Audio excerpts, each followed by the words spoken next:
Why do we as humans play games? Because other than my life-altering fear of social interaction, the only other answer I could come up with is that we play them to do things we couldn't do without being arrested in real life. Like dress up like anime girls.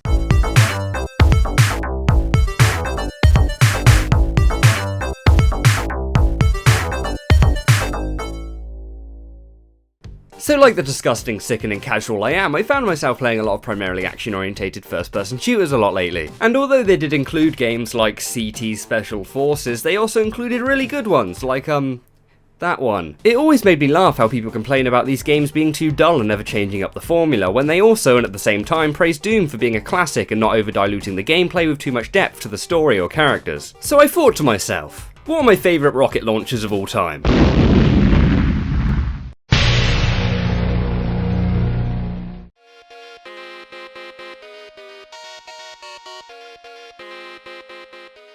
Streets of Rage. Never heard of it. Yep, I'm gonna say it. Best beat 'em up of all time ever. There, it's said. No one can argue that now. With literally the best music and literally the best everything else, the Streets of Rage trilogy makes for by far one of my favourite game series of all time. And no, it isn't because punching petty criminals is fun, although I'm not fully prepared to admit that it totally isn't not fun either.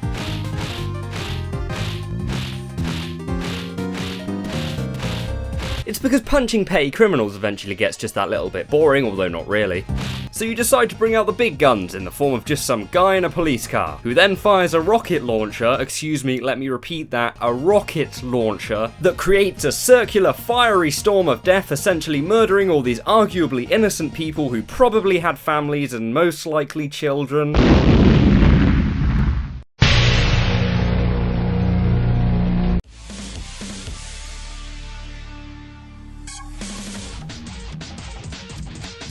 Why the fuck are you talking about Transformers on the PS2? Well, since I actually reviewed this game on this channel 3 times, and all of them a complete horrible failure that no man should ever be forced to watch ever, I've developed a strange homoerotic relationship with it, in that I know it inside and out, up to down, front to back, left to right, but maybe the fact it's only 5 hours long kind of helps a bit with that. But ayo, Captain Jack. On the first level, there's a hill that you can't get to until later on in the game. But if you happen to have bought this game recently and lost all your old memory cards like a fucking idiot, cheat codes are still a nice little viable option. Code accepted.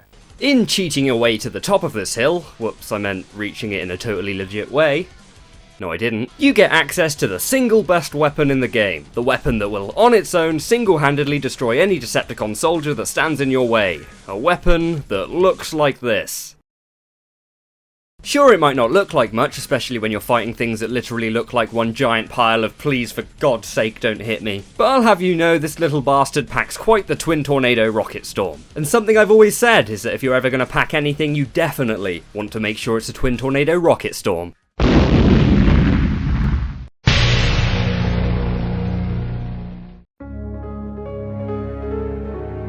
Ah, the subtlety of survival horror. The rich, thick atmosphere, the slow, eerie tension building. The vulnerability of your character struggling to survive, holding on to every last scrap of ammo you come across. Using a fucking Infinilauncher to cut your way through hordes and hordes of zombies and mutants. Yeah.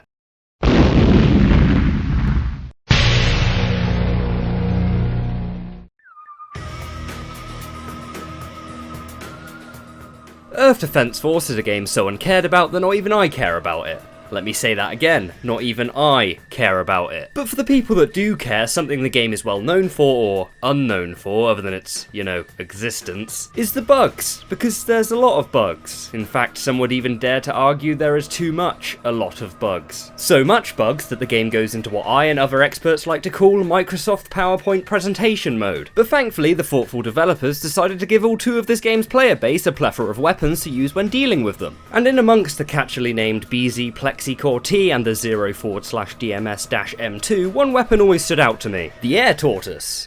And no, I really have no idea why. Much like the tortoise from the classic children's story, this tortoise doesn't act like a complete dick and fall asleep under a tree. Yep, it may be slow, like really slow, seriously like one of the slowest, but when it gets there, it really gets there, if you know what I mean.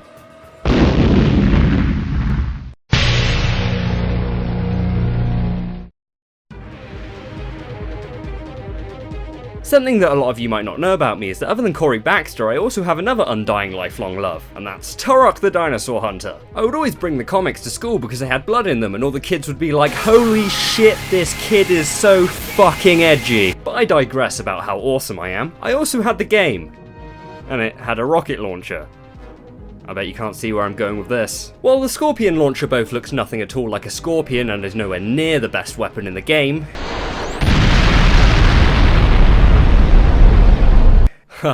oh no. For something that is literally ghetto slapped together with bits of metal and I don't know, the blood of his ancestors or some shit, it still manages to fire a deadly trinity of rockets as well as having a lock-on feature that targets giant 7-foot mutant dinosaur people. Which is perfect for Turok because he literally fights nothing else.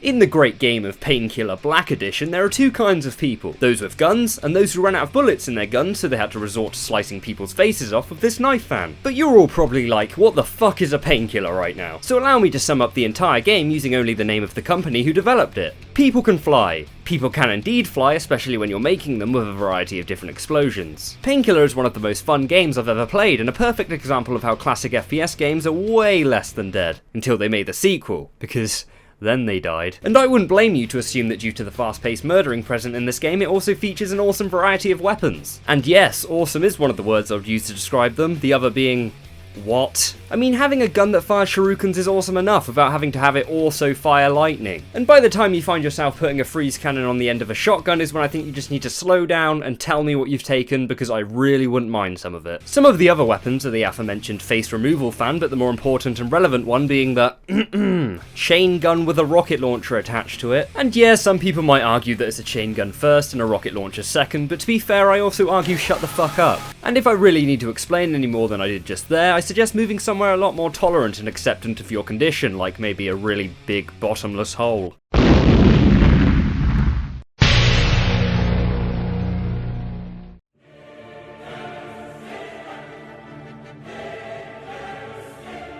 Due to the fact that I have absolutely no friends, I find myself playing the single player on Call of Duty games quite often. And possibly my favourite thing about the campaign is that the weapons can get away with being just that little bit overpowered. And this is especially awesome when you consider how many awesome and unique ones there are. Because if there's one thing Call of Duty games are known for, it's their huge range of diverse and memorable weapons, like the and that one. But one weapon in particular always seemed to stand out for some reason. And I can assure you it has nothing to do with the fact that it sounds awesome when said in an angry Nazi accent. Panzerschreck.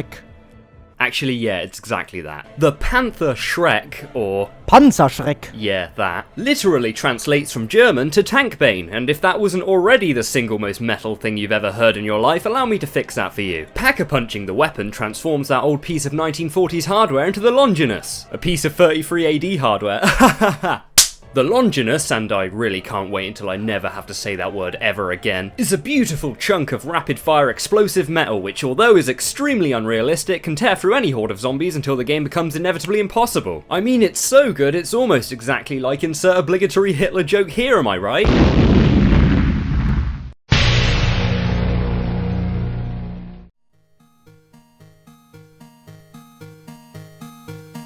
Minecraft is the gaming phenomenon that, thanks to every 12-year-old in the world, will not fuck off already. But no matter how bad the 12-year-old fanbase gets, I'm someone that will always love it because it's one of the only places I can still be a massive dick.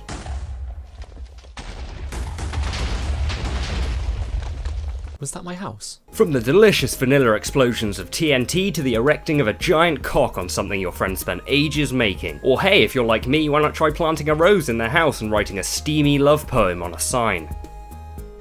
Yeah, I'm not too proud of that last one. However, it's no secret by now that Minecraft on the PC is nothing without a billion extra overcomplicated mods to accompany it. And especially if you're way too tired of Minecraft being too simple and making way too much sense, then your life is nothing without Tech-It. Why waste all that time decorating your house with just the cutest red woolen carpet when you can make a that thing? And while you're at it, why not throw together some logic expansion cards and make a rocket launcher?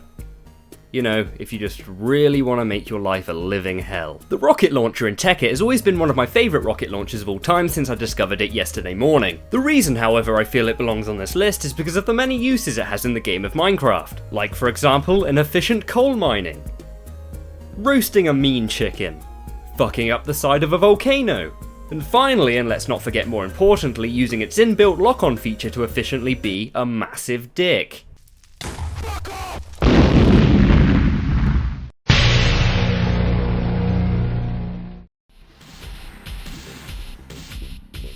Basically, because of how much people like me and how many friends I have, everyone was just begging for me to let them choose a rocket launcher for this list. And obviously, because of the amazingly kind and generous person I am, I allowed one lucky friend, of which I have many, the privilege and honour to be in this very video. So ladies and gentlemen, I present to you my very best friend who is totally real and actually exists and everything, shut up mum. Hey guys, my name is TerryByte and I make videos also. I'm also real. As real as Jesus. When Jay asked me to be part of his video, I was all like, fuck yeah! But when he said the list was on the best rocket launchers, I was like, I'm not the hugest fan of the shooter game. Not because I think they're bad, far from it, I just suck at them. I couldn't think of a good rocket launcher to put on Jay's stupid list, so then I was about to call it quits. But then it hit me. One of the best rocket launchers in all of video games. The rocket launcher!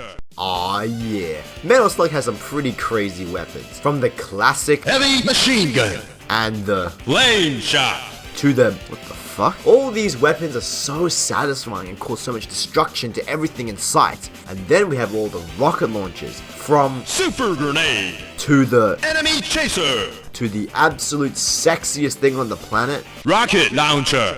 Part of what makes this rocket launcher amazing is the fact that it doesn't have a gimmick to it. Unlike the other explodey weapons, this rocket launcher is just pure carnage. It's the shark of a missile. It starts off slow and then careens off the edge, consuming the life of a hard-working soldier. Yeah, don't you feel bad now? He probably had a family, providing the money they needed just to survive in this war-torn land. And now you have taken away his bang bang bang bang bang bang. I think it's the announcer who makes this upgrade far more interesting. It's like he was trying to make it sound epic, but then halfway through decided to chuck in a Stallone impression. Rocket launcher! It's one of the best rocket launchers in an already epic trilogy of games. And then they fucked it up with a fourth one. Thanks Jay for giving me this spot on the list. After all, I'm just one guy in his bedroom making these videos, so it was great working with you and I can't wait to see what number one is. Pleasure working with you, and see you later, mate. And cut. Take 5, people. Coffee! Coffee! What the hell's coffee? What the hell is this script all about? Top 10 rocket launches in the game? Who the fuck's gonna watch that? We need to have a talk with my writer. This script's garbage. Who the fuck is this Jay guy anyway? Oh, God. So when's the money coming?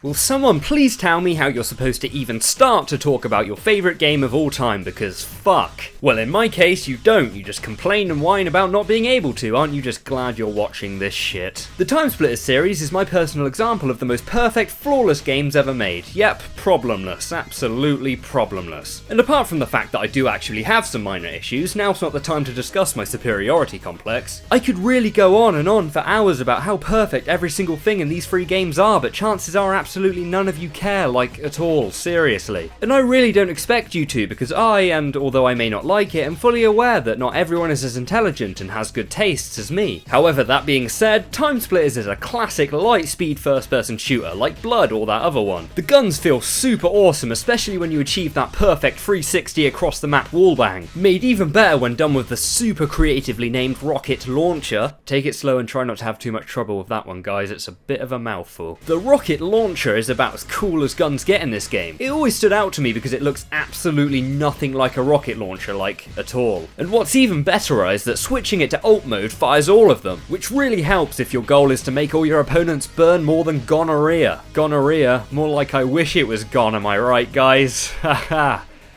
Just me. So there was my top 10 rocket launchers of all time, just in case any of you had some kind of burning desire to know. And although it really doesn't seem like it, I really did put a lot of thought into this list, mainly because it wasn't easy choosing rocket launchers that are actually interesting. The majority are all just RPG 7 or some shit, and it's just like, ugh. So if I missed any super awesome ones out, please let me know in the form of an angry death threat in the comments. I'll be sure to try really hard and not actually kill myself this time. Do it!